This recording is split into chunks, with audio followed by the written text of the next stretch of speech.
Dear students, welcome to today's class. Today we are going to learn a poem. The title of the poem is In the Bazaars of Hydrabad. Dear students, in the olden days, bazaars were very rare. Nowadays, we have a market in every colony, every nook and corner. But during Sarojini's time, there used to be only one or two markets in the whole town. So students, when you go to bazaars or markets, what kinds of activities do you see? What is your experience? What is the best thing you like about market? Which shop or which items do you like the most? Reflect about these questions and find the answers for yourselves. Prior to reciting the whole poem, let me give you the central idea of the whole poem. This is a descriptive poem in which the poet visualizes a market scene in Hyderabad. She describes various kinds of people who come to sell their merchandise in this market. In each stanza, she asks a question to these people and provides the answer herself. The poem also reflects the excitement of the people going to the market. So now let's read and recite the poem stanza by stanza and understand the central idea of the whole poem. So, in the Bazaars of Hyderabad, let's recite the first stanza. What do you sell, O ye merchants? Richly your wares are displayed, turbans of crimson and silver, tunics of purple brocade, mirrors with panels of amber, daggers with handles of jade. Let's learn some new words. Merchants means business persons. Brocade means a fabric with woven raised pattern. Amber means a deep yellow translucent fossil. And daggers means a short knives with a pointed blade. So in the first stanza we see the poet meets the merchant who is probably a seller of artifacts and clothes.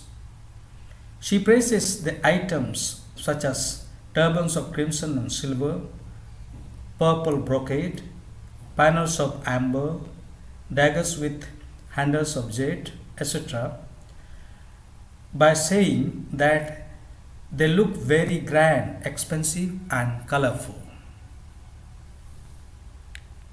Now let's recite the second stanza. What do you weigh, O ye vendors?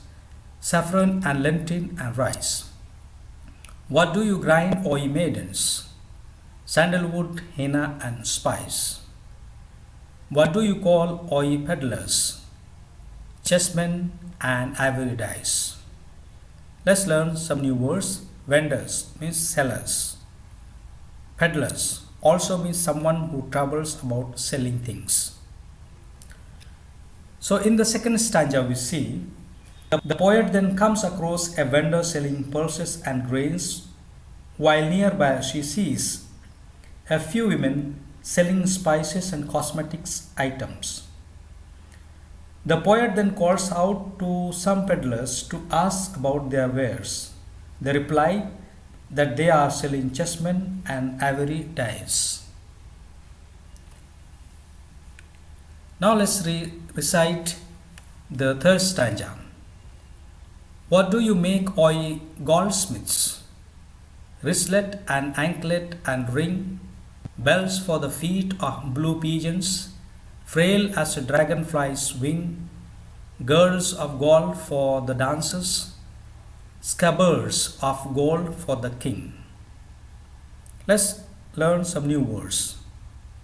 Frail means basket. Girdles means women's close fitting foundation garments. And scabbards means sheets.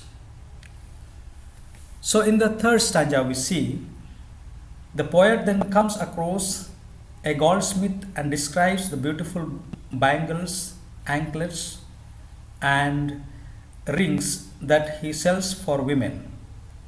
He also sells small and delicate bells to be put on the feet of pigeons.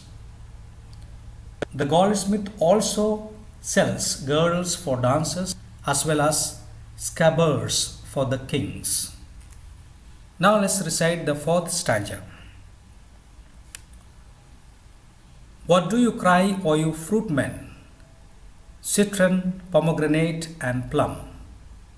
What do you play, O musicians? Sitar, sarangi, and drum.